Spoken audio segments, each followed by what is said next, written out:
ઈચ્છું છું કે જે પણ કંઈ કાર્ય થાય બહુ સરસ અને સેફ જગ્યા પર રહીએ છીએ, એટલે એના માટે તો થેન્ક યુ. ઘણી જગ્યાએ જઈએ ત્યારે ડર લાગે છે, પણ અહીંયા આવીએ તો રાતે 12 વાગે પણ અમે વોક કરીએ છીએ, અમને કાંઈ ટેન્શન નથી હોતું. નાની નાની સમસ્યાઓ આપણે દૂર કરશું ને ત્યારે જઈને આપણે મોટી સમસ્યા પર પહોંચીશું. એક નવો જે અંડરપાસ બનાવ્યું છે એવું બનાવી દીધું છે ને કે બંને સાઈડની ટ્રાફિક રૂકી જાય. કેન્ડિડેટ સિલેક્ટ કરતા પહેલા એક સર્વે કરો કે જનતાને કેવા પ્રતિનિધિ જોઈએ છે.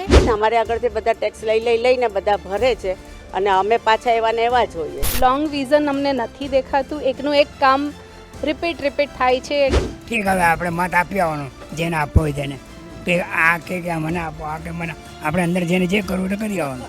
વિકાસ જે કરે એને જ મત આપવો જોઈએ. તો પાણી આવે છે, ઘરે આવે છે, દુકાનમાં પણ આવે છે. એ તો જે કરે, જે ના કરે તેને દોષ આપવાનો હોય. TV13 ની ચૂંટણી યાત્રા વાપીથી જુઓ આજે સાંજે 7:30 કલાકે અને આવતીકાલે સવારે 11:30 કલાકે.